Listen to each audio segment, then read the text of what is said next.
सभी को नमस्ते। जैसे कि आप सभी जानते हैं, ये वर्कशॉप के बाद हमारा पहला मीटिंग है एंड इस इलेक्टिव का भी ये पहला मीटिंग है।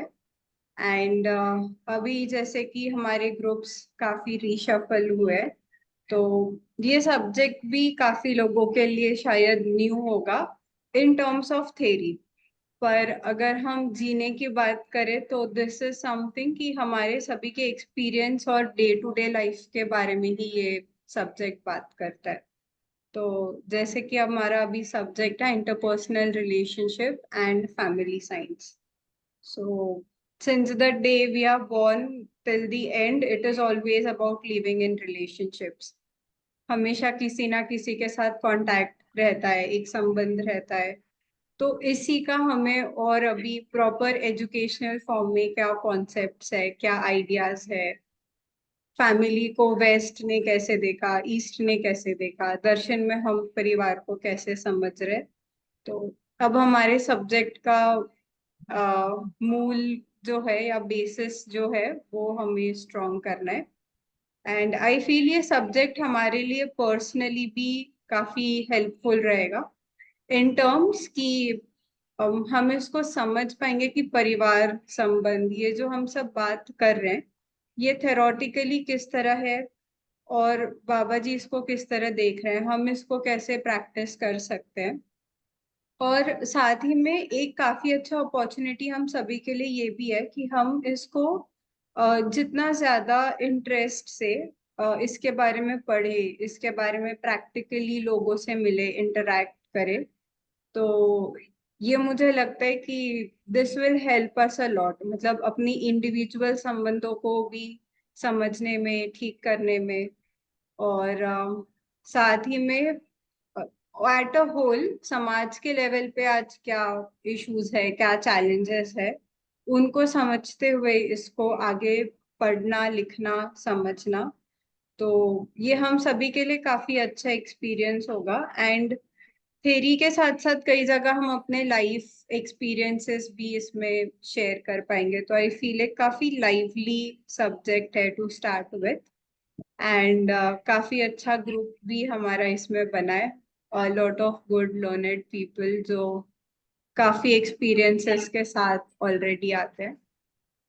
सो मूविंग अहेड, जैसे मैंने आज के मीटिंग का एजेंडा आप लोगों के साथ शेयर किया है कि बेसिकली हम एक बार ग्रुप मेंबर्स हमारे कौन है उन्हें जान ले, साथ में हमारे सब्जेक्ट के बारे में एक स्लाइड आइडिया और ग्लिम्स हमें आ जाए। एंड साथ ही में बिफोर इनिशिएटिंग, मतलब बिफोर वी स्टार्ट कि इसका स्ट्रक्चर कैसा हो, क्या पढ़ना है एंड ऑल ऑफ दोस, उससे पहले ये काफी इम्पोर्टेंट है कि हम इसका एक कॉन्सेप्ट नोट बना ले। तो उसके बारे में भी हम लोग थोड़ी चर्चा करेंगे और इस कॉन्सेप्ट नोट में क्या पॉइंट्स हो वो भी हम लोग शेयर कर सकते हैं। तो एक बार वी कैन बिगिन कि हम सब सिर्फ अपना सब्जेक्ट से कैसे रिलेटेबिलिटी देख रहे हैं, उसको अगर 1 मिनट में या 2 मिनट में रख ले तो एक दूसरे से जानना और सब्जेक्ट के साथ हमारा एक फेमिलैरिटी बिल्डअप होने में मुझे लगता है हेल्प रहेगा। और इस शेयरिंग के बाद फिर हम लोग कॉन्सेप्ट नोट के बारे में चर्चा। तो who would like to initiate? Sorry, Nathan, I didn't understand what are you expecting from us now? An introduction in Okay. relation to. Introduction not as an your introduction, because group में तो हम सब एक दूसरे को जानते ही है, हाँ. बट सब्जेक्ट के बारे में, मतलब interpersonal relationship and family psychology, because we have all selected this subject. Mm-hmm. तो how we see our relatability, मतलब मैं कैसे इस सब्जेक्ट से आज रिलेट कर पा रही हूँ, इसको Okay. हम थोड़ा सा शेयर कर लेते हैं और फिर कॉन्सेप्ट नोट की तरफ आगे बढ़ते हैं, ताकि we establish a familiarity with this subject, मतलब ये सब्जेक्ट हमसे जुड़ा हुआ है, ये कनेक्ट हम आज बना पाए और इसके साथ आगे बढ़े।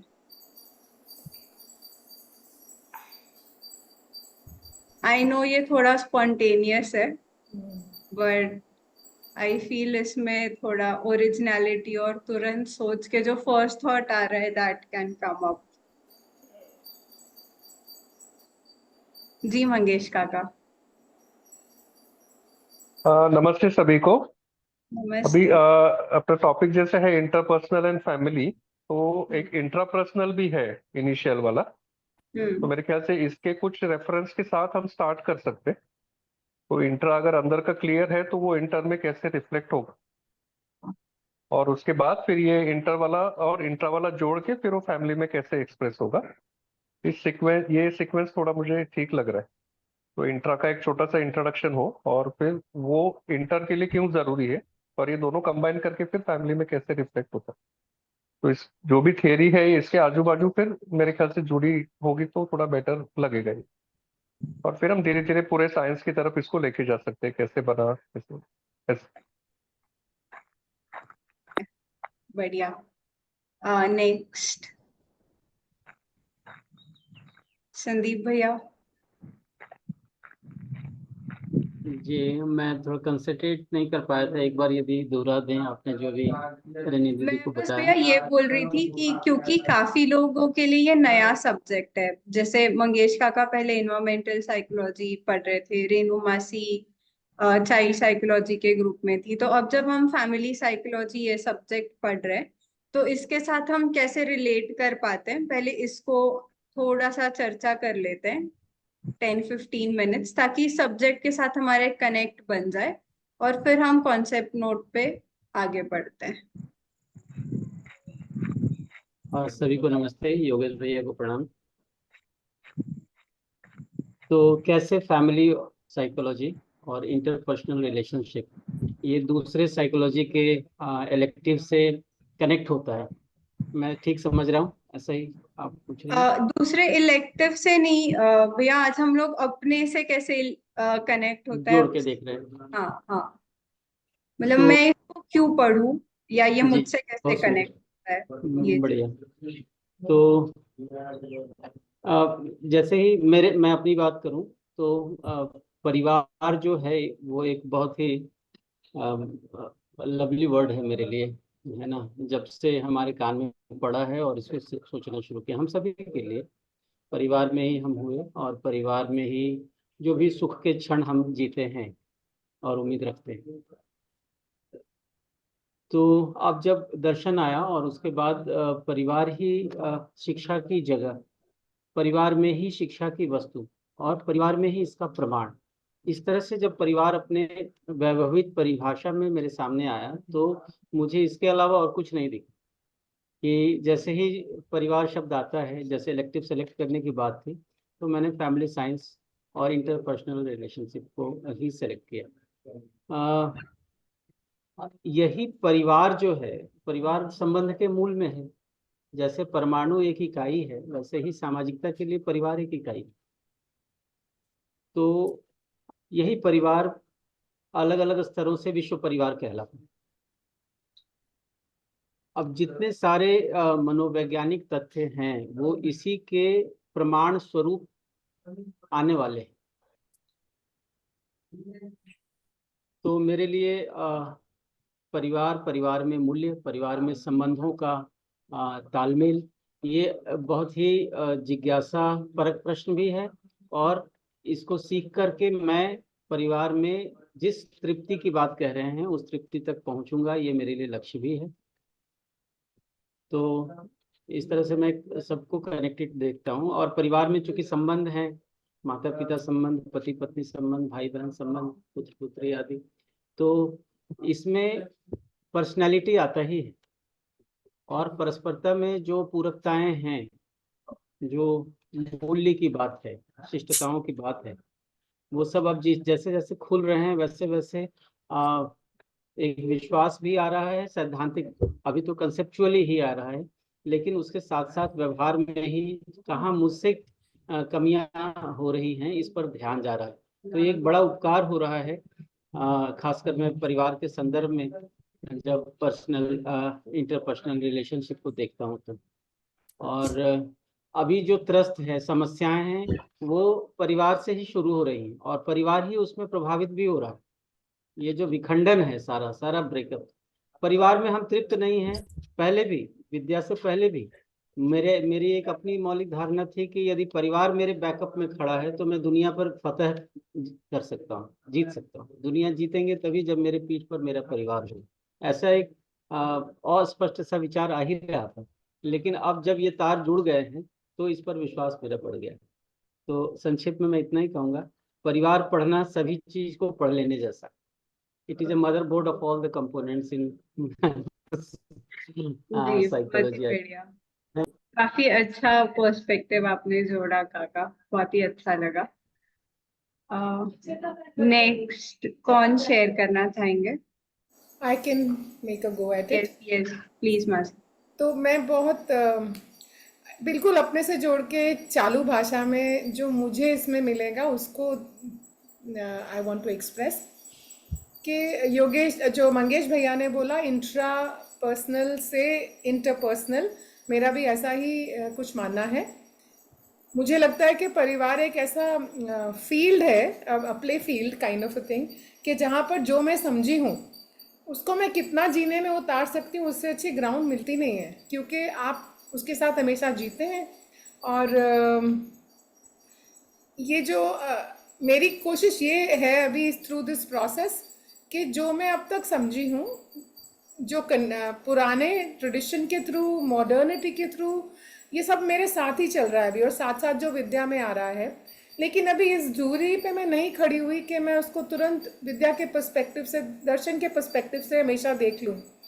तो I would like to get there where I क्या बोलते हैं, इतना इंटरनलाइज हो जाए ये वाला पर्सपेक्टिव कि मैं उसी की दृष्टि से सब संबंधों को देखूं और उनके साथ जी पाऊं। ये मुझे लगता है कि इट्स अ बिग क्या बोलते हैं, ये ध्रुवीकरण अगर हो जाए तो I will be very happy, it will be good. And then and once you embody it, then you're able to be an example, and then you're able to write, then you're able to put everything together. So that's where I am. बढ़िया, बहुत ही अच्छा मासी। Anyone else जो share करना चाहेंगे, वो कैसे relate कर पाते हैं इस सब्जेक्ट से, interpersonal relationship and family science? मैं कुछ जोड़ना चाह रही थी। हाँ। नमस्ते सभी को।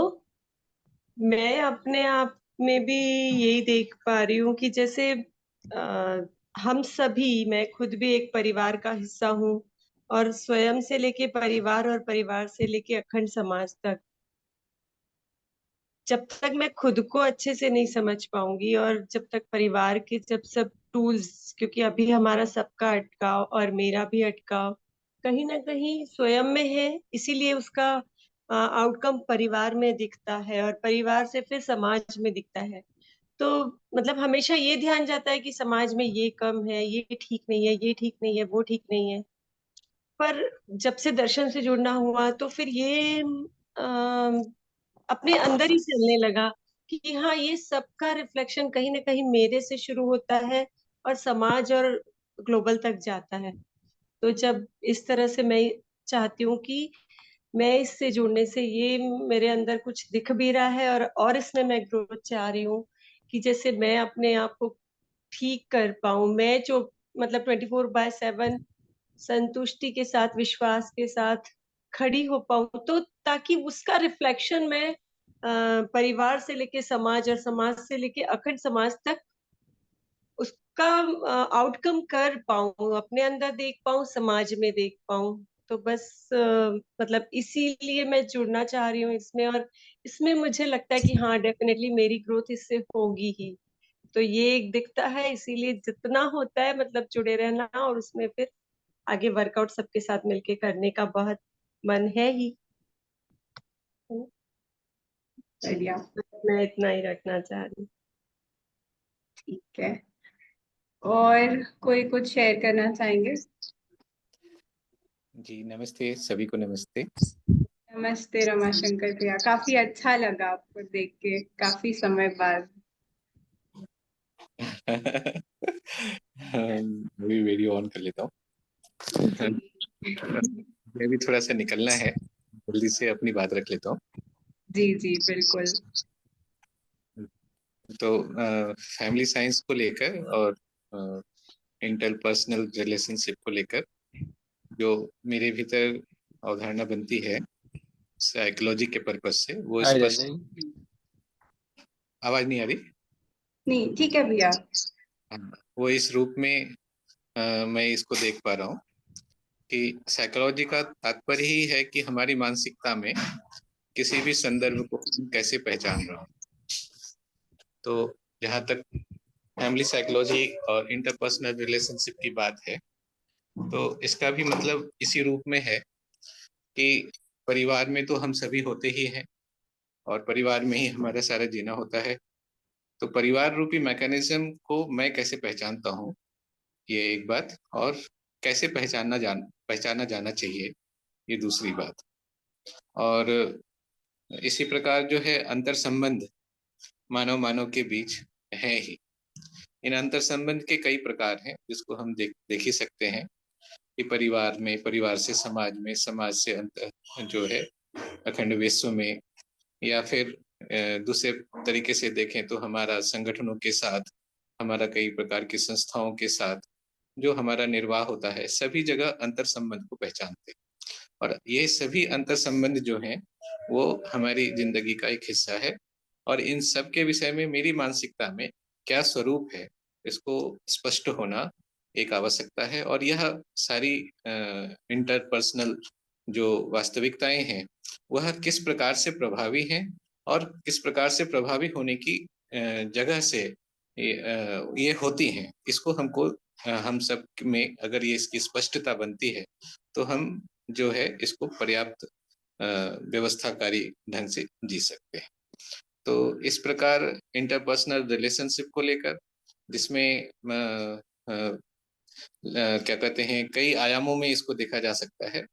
हस्बैंड वाइफ के बीच में रिलेशनशिप है ना, किस कॉलेज में लड़का और लड़की के बीच में रिलेशनशिप है ना, और समाज में जब जहाँ हम किसी संस्थान में या संगठन में जब जहाँ हम काम करते हैं वहाँ जो कलीग्स हैं उन सब के बीच में रिलेशनशिप।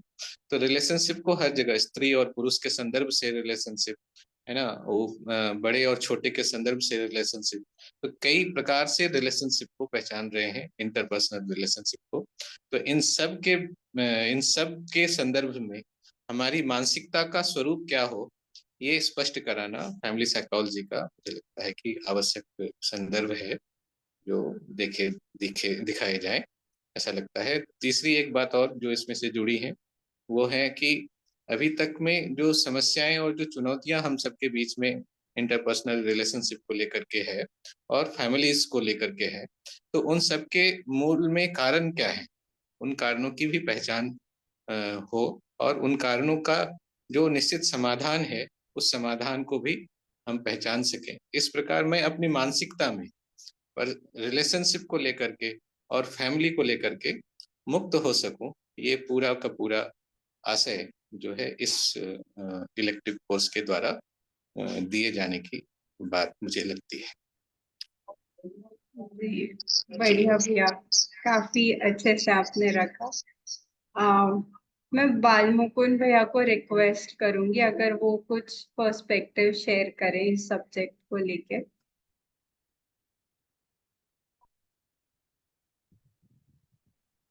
नमस्ते सभी को, आवाज आ रही है मेरी? जी जी भैया, आ रही है, बढ़िया।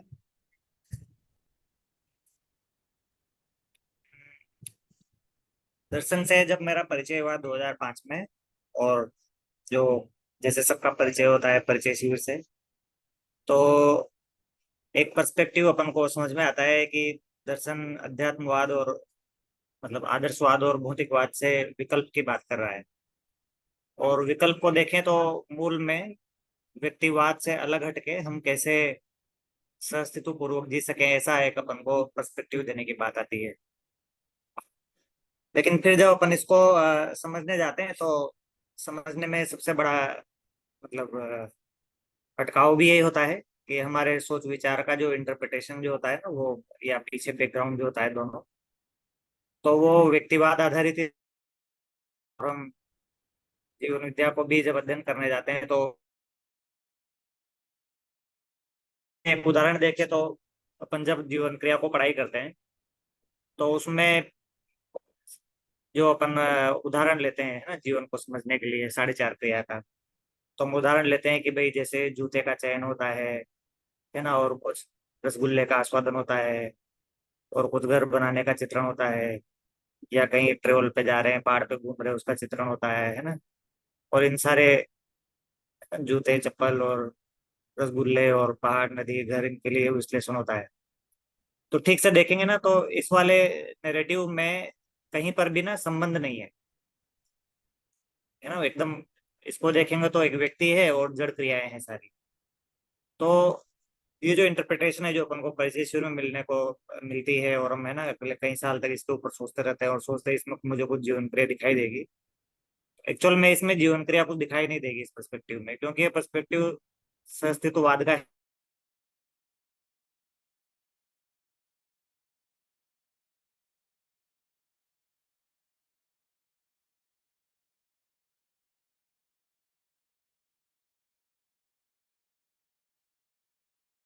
भैया आपकी आवाज नहीं आ रही है।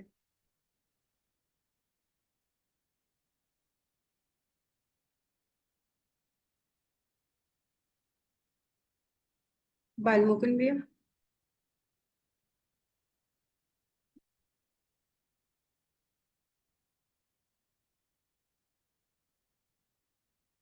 Maybe he's lost connectivity. I don't know. हम्म। हाँ नहीं, वो मीटिंग में तो है। अच्छा, he left meeting, may be वो rejoin कर रहा है। we will wait for 2 minutes.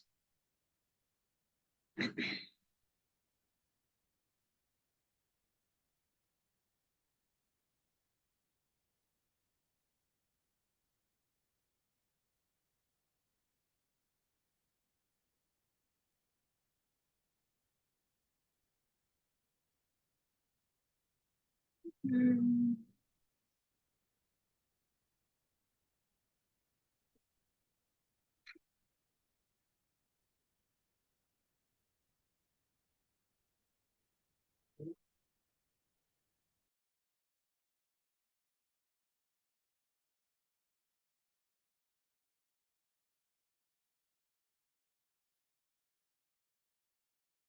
जब तक भैया ज्वाइन करते हैं, कोई और भी है जो शेयर करना चाहेंगे? ओके, बालमुकुंद भैया ने ज्वाइन कर लिए। हेलो, आवाज आ रही है हाँ क्या? हाँ हाँ भैया, अब आ रही। जी। मेरा इंटरनेट ही चला गया। कोई बात नहीं, ठीक है।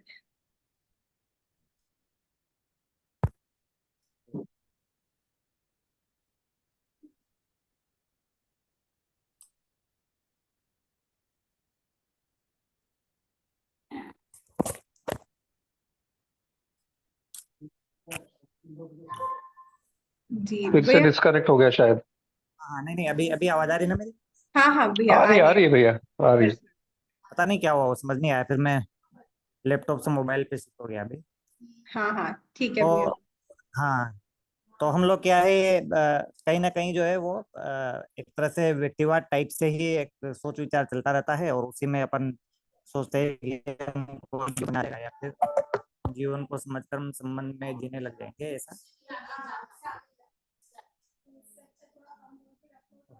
एक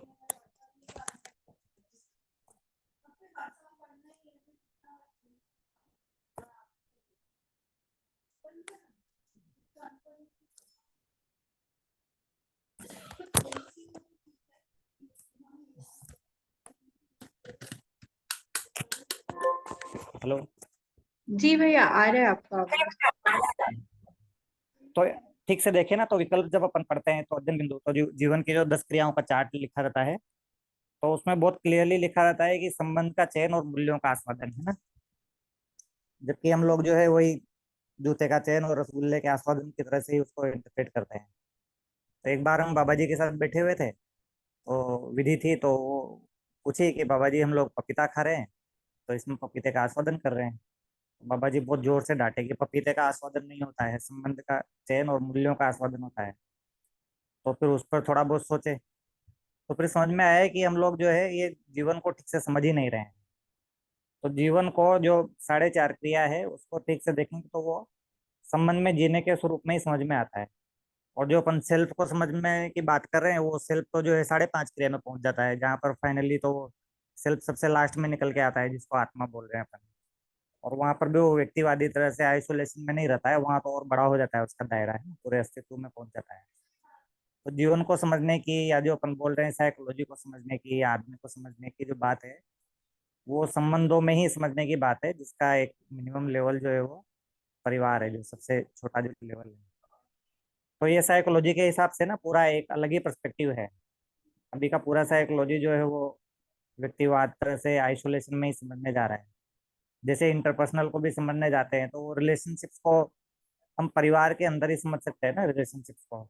हम जो कॉलेज में जो है वो लड़का लड़की कैसे आपस में बातचीत कर रहे हैं, अब वो परिवार से कम में समझ में नहीं आएगा, यहाँ पर समझ में नहीं आएगा कि जो है ना क्या उनके बीच में मूल्य होगा, क्या उनके बीच में चरित्र होगा। जैसे भी एथिक्स को पढ़ते हैं तो बहुत सारे ऐसे एग्जाम्पल रहते हैं कि ए, आप एक गाड़ी में बैठे हैं और है ना वो गाड़ी टकराने जा रही है, अब सामने भीड़ है, 5 लोगों पे चढ़ाएं कि 2 लोगों पे चढ़ाएं, ऑप्शन दे रहे हैं, है ना। तो इन सब में कोई एथिक्स की बात नहीं होगी, नैतिकता की। तो ये जो अपन मानव के आचरण को समझने की बात कर रहे हैं, मूल्य चरित्र नैतिकता को समझने की बात कर रहे हैं इंटरपर्सनल को, या हम चाहे उसके जीवन को समझने की बात कर रहे हैं, तो ये सारी चीजों को हम मिनिमम परिवार के स्वरूप में और उससे आगे जाके परिवार समूह और पूरे अस्तित्व के साथ कैसे अपना जीना हो उस अर्थ में ही समझ सकते हैं। तो अगर अपन ऐसे भी आइसोलेशन में समझने जाते हैं ना, खुद को समझने जा रहे हैं, सेल्फ एक्सप्लोर करने जा रहे हैं, हम वैसे भी कुछ बोलने के लिए समझने जा रहे होते हैं, कुछ कौतूहल समझने जा रहे होते हैं। जब हमको जीने की या समझने की आवश्यकता भी ठीक से देखे तो परिवार से ही निकल के आती है। अगर परिवार में जीने के लिए है ना हम समझ नहीं रहे हैं तो फिर हमारा वो समझने का डायरेक्शन ही कहीं और पहुंच जाता है। तो उस तरह से देखेंगे तो साइकोलॉजी का मतलब मूल आधार है ना परिवार से ही शुरू हो रहा है, एकदम फंडामेंटल सब्जेक्ट बनता है ये। अगर अपन मध्य दर्शन के आधार पर साइकोलॉजी बनने जाते हैं तो इसके साथ में अपन देखें तो ये अपने सेल्फ के उससे जुड़ता है, साथ में एक अपन सेल्फ ग्रोथ से तो जुड़ता ही है, पर अपन एक दुनिया भर में जो साइकोलॉजी चल रही है उसको एक पूरा अपन दिशा भी दे सकते हैं, पूरा अपन उसको एक उसके सही फॉर्म में भी पहुंचा सकते हैं। ऑलरेडी ये भी साइकोलॉजी वाले जो लोग हैं ना वो भी जैसे एकदम शुरू में शुरुआत की है तो वो एकदम आदमी को जानवर जैसा ट्रीट करके है ना, और वो कुत्ते की कंडीशनिंग कर रहे हैं पावलोव जो है, और उस तरह से मानव की भी कंडीशनिंग हो सकती है वहां से शुरू करके, और उसको फिर जानवर से थोड़ा वो व्यक्ति की जगह पर उठा के लाए है ना, वहां से उठ के फिर वो सोशल साइकोलॉजी पे पहुंचे, और फिर जो है अभी धीरे धीरे करके वो फैमिली साइंस की तरफ पहुंच ही रहे हैं। और उधर भी ये दिशा तो है ही, पर अभी फिर भी वो पूरा समझ में तो आया नहीं है। फैमिली में भी संबंधों को इन सबको देखे तो उसमें भी एक्सचेंज या इस तरह की जो चीजें हैं, ट्रांजेक्शन और इस तरह की जो चीजें हैं है ना, इसी सब में उलझे हुए हैं वो। तो भाव को और इन सब चीजों को आदमी परिवार में ही समझ सकता है। तो जो फैमिली साइंस की ओर ऑलरेडी जा ही रही है पूरी साइकोलॉजी और ये सब, वो भी लोग निष्कर्ष निकाल चुके हैं कि आदमी को अकेले में समझते हैं तो समझा नहीं जाएगा, आदमी उसको संबंध में जीकर ही समझना पड़ेगा, है ना, कि मुझ पर लोगों का प्रभाव पड़ रहा है और लोगों पर मुझका प्रभाव पड़ रहा है।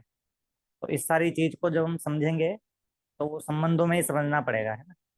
हमको स्वतंत्रता का कॉन्सेप्ट समझना है, फ्रीडम का कॉन्सेप्ट समझना है, तो वो आइसोलेशन में समझ में नहीं आएगा, वो संबंध में जीते हुए कैसे फ्रीडम होती है उसी में ही समझ में आएगा, है ना। या फिर हम कोई धीरता वीरता उदारता को समझना चाहें कि दया कृपा करुणा को समझना चाहे, है ना, तो कहीं ना कहीं वो हमारे आदर्शवादी माइंडसेट या जो भौतिकवादी माइंडसेट से ही कहीं निकल के आ जाता है। कहीं ना कहीं दब जाना ही जो है वो पोलाइटनेस हो जाता है या काइंडनेस हो जाता है, या दबा देना ही वीरता हो जाता है। तो जब तक हमारे ये जो जीने का जो स्वरूप है वो सहअस्तित्ववादी नहीं बनता है कि कैसे इन संबंधों में हम मानवीय संस्कृति सभ्यता विधि व्यवस्था को ला पाए, जो कि 4.5 क्रिया का सब्जेक्ट बनता है, और वैसे जीते हुए या वैसे जीने के क्रम में या वैसे सोचने के क्रम में फिर अपना कोई सेल्फ ग्रोथ होता है। तो ये एक पूरा पर्सपेक्टिव है जो दर्शन हमको दे रहा है, और मुझे लगता है कि इसमें हम आगे और इसको मतलब दर्शन की रोशनी में शोध करेंगे, समझने के लिए आगे बढ़ेंगे, तो हम सही में ही कहीं पहुंच पाएंगे अपने लिए भी और जो शिक्षा के लिए या समाज के लिए भी। तो इतना ही मैं रखना चाहता हूँ। जी भैया, काफी सारे एस्पेक्ट्स भैया ने भी रखे। तो हम लोग अभी आगे बढ़ते हैं। ऑलमोस्ट हम सभी ने अपना सब्जेक्ट की क्या समझ बनी है या हम इससे कैसे रिलेट करते हैं इसके कुछ पॉइंट शेयर किए। अभी अगर और कोई इसमें अपना शेयर करना चाहे तो एक बार शेयरिंग लेके फिर हम आगे कॉन्सेप्ट नोट की ओर बढ़ते हैं। किस अखिलेश भैया और अजय काका आप लोग अगर शेयर करना चाहे तो।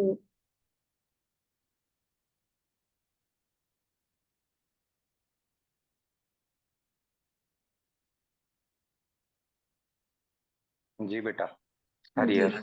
हरिहर। हाँ, परिवार को जैसे जो मैं देखता हूँ तो परिवार था ही। आदर्शवाद ने भी परिवार को पहचाना, भौतिकवाद ने भी परिवार को पहचाना और मध्यस्थ दर्शन भी परिवार की बात कर रहे हैं। तो मैं जो देखता हूँ आदर्शवाद ने इसको पहचाना पहले एक संगठन के रूप में कि मानव इकट्ठा रहे। तो उसने धीरे धीरे करके उस चीज को पहचाना और ये मैं आदिकाल से अब तक के एक बड़े कॉन्सेप्ट की बात कर रहा हूँ कि परिवार की पहचान तो हुई, लेकिन एक सर्टेन एज पे जाकर के या किसी एक जगह पे जाकर के उसने परिवार से मुक्ति को यानी मोक्ष की तरफ को उसने दिशा दिया कि अब परिवार से विरक्ति ही उसका एक तो एक ये एक जर्नी है पूरी। परिवार में पैदा होना, परिवार की पहचान होना, आदिकाल से लेकर के और अब तक की अगर मैं जर्नी की बात करूं और इसको अगर मैं अपने इंडियन फिलॉसफी और उसमें देखता हूं तो ये एक बड़ी जर्नी दिखती है। इसको अगर मैं हम लोग देखते हैं तो पहचान के रूप में इसको जो पाश्चात्य जो संस्कृति है उसमें भी इसको पहचाना। उन्होंने भी इसको संगठन समुदाय के रूप में पहचाना, लेकिन यहाँ पे भौतिकवाद के हावी होने के कारण उसका प्रभाव आया कि मानव के अंदर अपेक्षाएं बहुत सारी बढ़ गई और सुविधा और संग्रह के लिए उसका जाना हुआ। तो यहाँ पे उसने एंड ऑफ द जो नोट है उसने पहचाना कि भोग कोई बड़ी वस्तु है और उसमें अगर परिवार संबंध और परंपरा छूटती है तो वो छोड़ रहा है ना। इसको पहचाना। बाबा जी इसको पहचान रहे हैं कि जब मैं मध्यस्थ दर्शन का पठन और उसको देखता हूं तो बाबा जी इस बात को पहचान करके बता रहे हैं कि मानव का सहअस्तित्व कोई एक आचरण है ना, सहअस्तित्व कोई चीज है। तो मानव का सह में यानी संबंधों की पूरकता में, परस्परता में, तो इसको बाबा जी पहचान रहे हैं जिसमें कि आदर्शवाद कह रहा है कि अब यहाँ से विरक्ति है और भौतिकवाद कह रहा है कि अलगाव करके सुविधा संग्रह। और मध्यस्थ दर्शन इस बात को इंगित कर रहा है कि यहाँ पे आवश्यकताओं की पहचान है, साथ में जीना है और समझदारी पूर्वक जीना है और साथ में मूल्यों का निर्वाह है, उपयोगिता पूरकता के अर्थ में। तो इसको बड़े कॉन्सेप्ट में लिखा जा सकता है बेटा जी। जी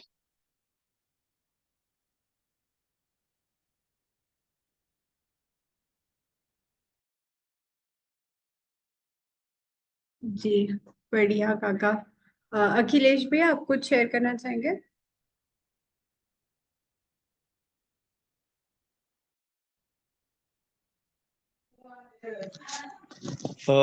नमस्कार सभी को। नमस्ते।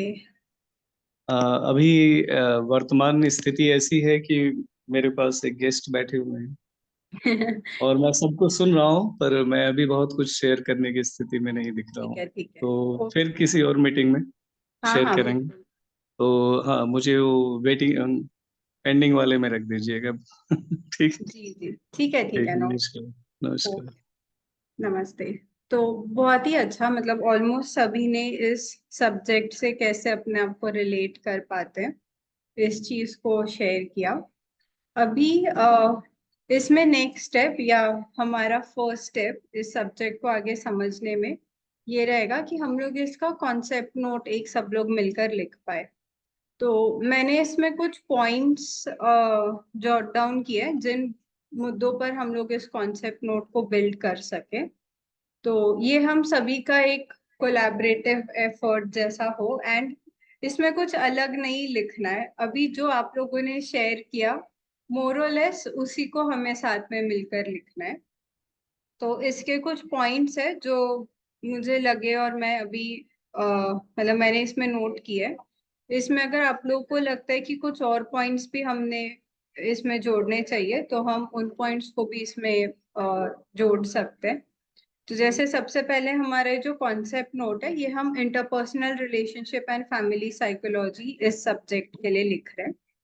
फिर इसमें फर्स्ट पार्ट हमारा आएगा इंट्रोडक्शन का, जिसमें हम हमारे सब्जेक्ट के बारे में एक ब्रीफ इंट्रोडक्शन देंगे और साथ ही में इसका क्या इम्पोर्टेंस है उसको हम लोग इसमें प्लेस करेंगे कि इसका सिग्निफिकेंस क्या है, इसको क्यों पढ़ना चाहिए, उसको हम लोग इंट्रोडक्शन में एक ब्रीफ में अपने भाषा में, या अगर कोई बहुत पैराग्राफ टाइप में नहीं लिखना चाह रहे हैं या लिख पा रहे हैं तो सिर्फ पॉइंट्स में भी इसको नोट कर सकते हैं। फिर उसके बाद एक काफी इंपॉर्टेंट एस्पेक्ट होता है हर कॉन्सेप्ट नोट का, वो है ऑब्जेक्टिव। तो इसमें जैसे कि हम ये कॉलेज के लिए या एक स्टूडेंट के लिए इस सब्जेक्ट को लिख रहे हैं, तो इस चीज को ध्यान में रखते हुए कि हम क्या ऑब्जेक्टिव से ये सब्जेक्ट को पढ़ाना चाह रहे हैं, हमारा क्या एम है कि ये पढ़ के स्टूडेंट में क्या चीज जाए या वो क्या चीज समझ पाए, उस चीज को हम लोग इसमें लिखेंगे।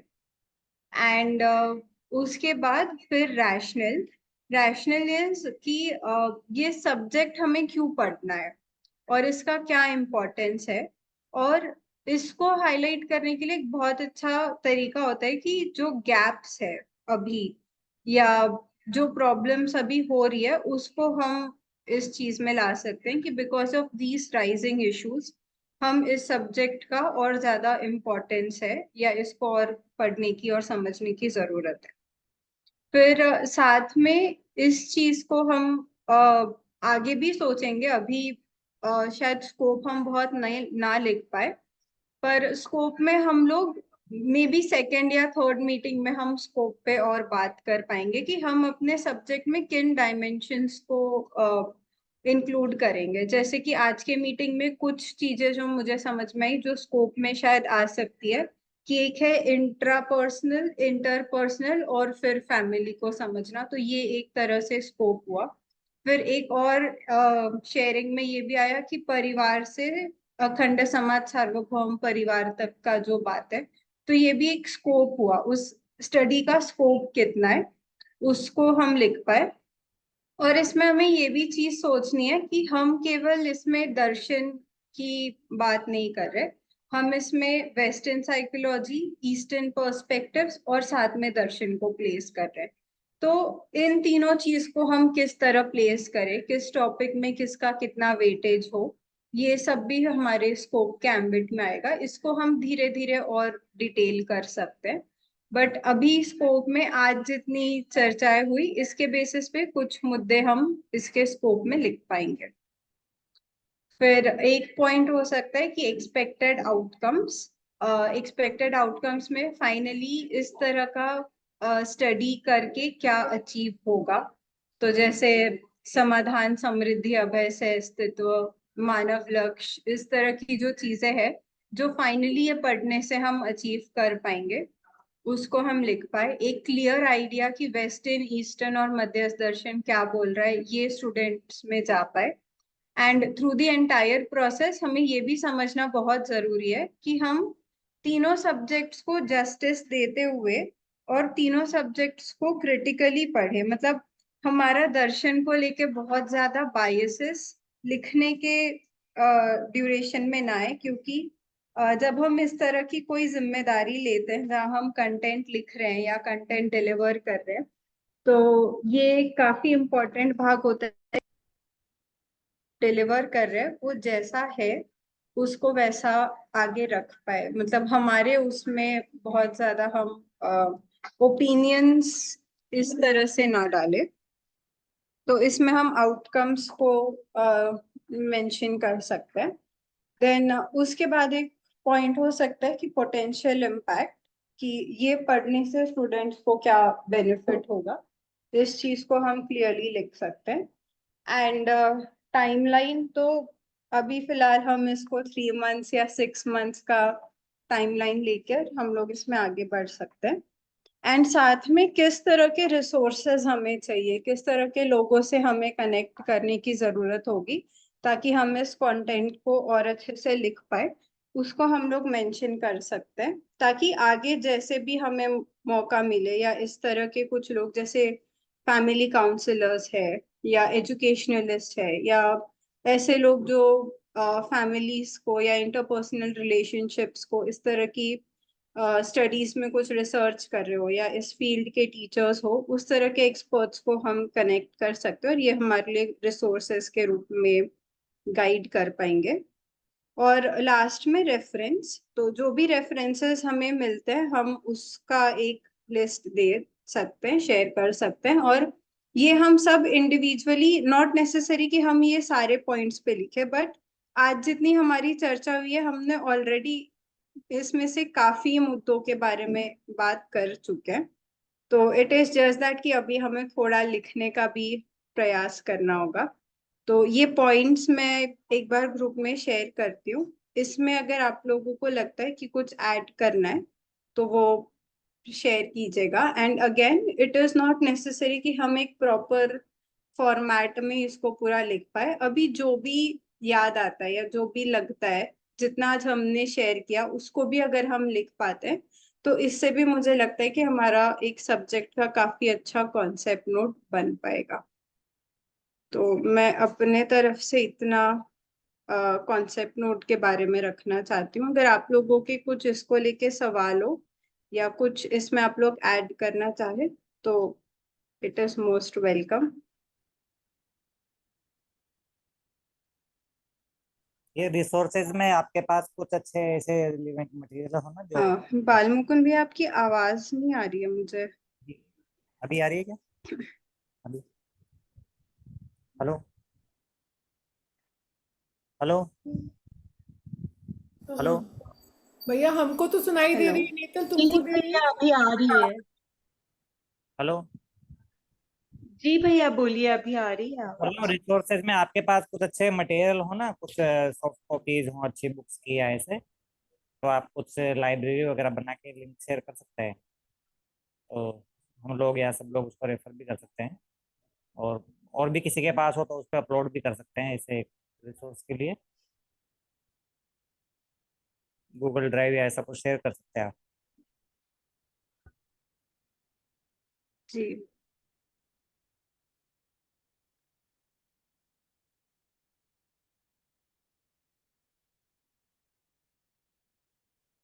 ठीक है।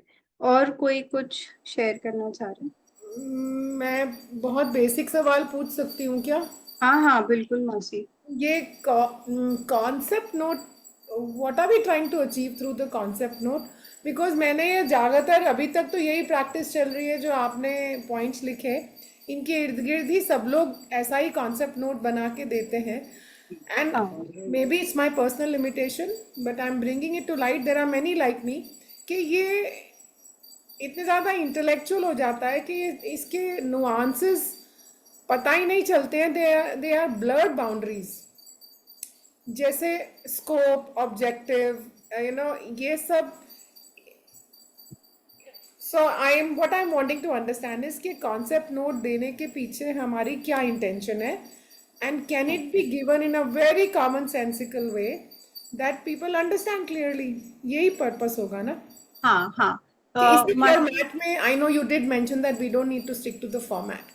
हाँ definitely the point is we don't need to stick to format first of all. मतलब इसको बहुत रिजिड इस फॉर्मेट में लिखना है ऐसा नहीं है, but few important aspects is कि जितना मतलब जैसे ना we all are quite practice now in sharing ourselves in terms of oral sharings. तो एक तो ये हो कि हम इस सब्जेक्ट के बारे में जो सोच रहे हैं उसको पेन डाउन कर पाए, तो इससे हमारे थॉट्स भी चैनलाइज होंगे। And writing itself is a process जिसमें हम काफी और फिर सोच पाते हैं। अगेन इसमें राइटिंग स्किल का बहुत जरूरत नहीं है, आप सिर्फ पॉइंट्स भी अगर लिख पाओ that is great, that is enough. और इसको क्योंकि eventually we want to take it to an way कि हम इसको स्ट्रक्चर्ड एजुकेशन फॉर्मेट में ले जा पाए, तो दिस इज अ फॉर्मेट जो एजुकेशन आज एक्सेप्ट करता है.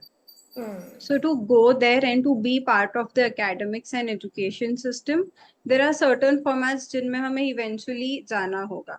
तो अभी अगर हमारे पास रफ स्ट्रक्चर भी रेडी हो, एक आइडिया हमें मिल जाए कि ठीक है इस तरह का कुछ होता है, तो we won't be a very it won't be an alienated concept कि कल को कोई बोल दे कि इस सब्जेक्ट के बारे में क्या कॉन्सेप्ट है, क्या ऑब्जेक्टिव से इसको पढ़ा रहे हो, इसके क्या लर्निंग आउटकम्स होंगे. तो इफ एवर इस तरह का कुछ आता है तो we will be in position to say कि हाँ इससे बच्चा ये समझेगा, तो these are the learning outcomes, या इस ऑब्जेक्टिव से हम इसे पढ़ा रहे.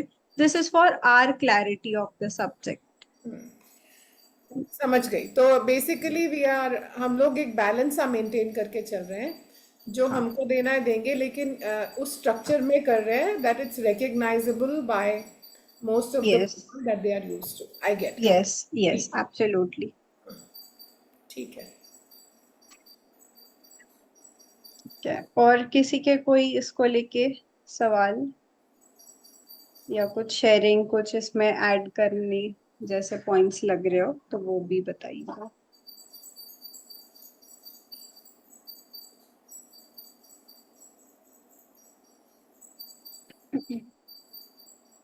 या एक बात मुझे सूझ रही है, जैसे एक्सपेक्टेड आउटकम में लिखा है आउटलाइन द एक्सपेक्टेड आउटकम्स और डिलिवरेबल्स ऑफ द स्टडी. इसमें हम लिख रहे हैं how will the findings contribute to knowledge और प्रैक्टिस इन द फील्ड. इसके साथ में ये भी तो होगा how would it contribute to my own growth. ये वाला हाँ डेफिनेटली. अभी हाँ इसमें see that's what I have said, ये अभी मैंने एक रफ स्ट्रक्चर बनाया है and it is N arena जिसमें हम जितना अपने आप को एक्सप्लोर कर पाते हैं, जितना सोच पाते हैं. This is something I just थोड़ा मैंने इंटरनेट से हेल्प लिया, थोड़ा खुद से पॉइंट्स ऐड किए, I just wrote it today afternoon so that बहुत आउट ऑफ कॉन्टेक्स्ट ना हो, थोड़ा रेफरेंस हमारे पास रहे. ठीक. तो इसको हम और डेवलप कर सकते हैं. Even I will try to improvise it eventually. ठीक है. यस.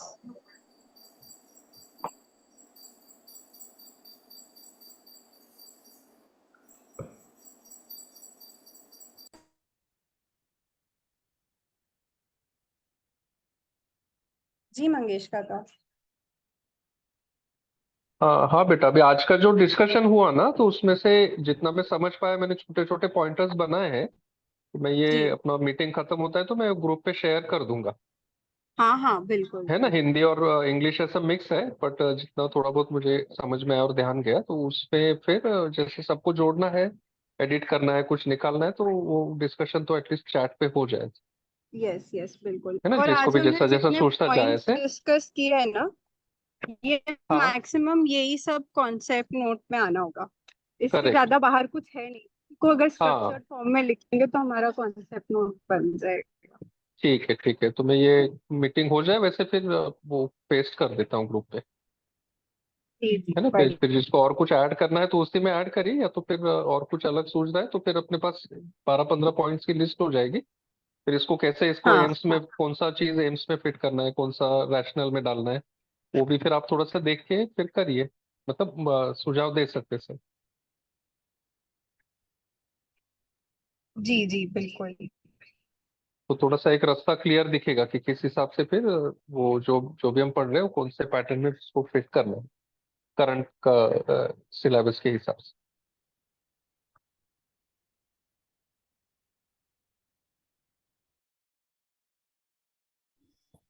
अच्छा है ये सब लोग मतलब एक कॉन्सेप्ट पर अपन जितना ज्यादा सोचेंगे ना, तो बाद में कंटेंट लिखने में बहुत आसानी होगी. कि वो छोटी छोटी चीजों से वो एकदम पॉइंट से जो दिशा तय होती है ना, तो बिखरेंगे नहीं हम लोग. तो अच्छा इनिशिएटिव है कॉन्सेप्ट पहले बनाने का.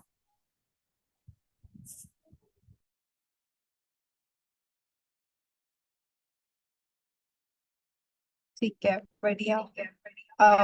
काफी अच्छा रहा. मुझे लगता है इनडायरेक्टली हम कॉन्सेप्ट नोट के भी काफी पॉइंट्स डिस्कस कर चुके हैं.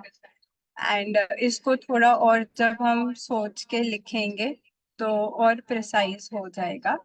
सो नेक्स्ट मीटिंग जो हमारी होगी that would be on Tuesday और वेडनेसडे. मैं एक बार चेक करके शेयर करती हूँ. सो उस दिन हम लोग फिर फाइनली हमारा कॉन्सेप्ट नोट पे बात करेंगे और फिर एक फाइनल कॉन्सेप्ट नोट हमारी सब्जेक्ट की बनाएंगे सो दैट हम सबको क्लियर हो कि हमें किस तरह इस सब्जेक्ट को आगे बढ़ाना है and we are on a same page, ताकि इस सब्जेक्ट को लेके हम सब में वननेस हो और विद दैट फिर हम लोग आगे इस सब्जेक्ट का मतलब स्ट्रक्चर, टॉपिक्स में क्या पॉइंट्स होने हैं, उसको किस तरह लिखना है, फिर इन सारे कन्वर्सेशन को हम लोग आगे बढ़ाते हैं. ठीक है संदीप भैया, बालमुकुंद भैया. हाँ बहुत अच्छे. ओके ओके ठीक है, बढ़िया. फिर हम लोग आज का मीटिंग फिर एंड कर सकते हैं. मेन पॉइंट्स हम डिस्कस कर चुके हैं. इस कॉन्सेप्ट नोट का डॉक्यूमेंट मैं शेयर जी मंगेश काका बोलिए.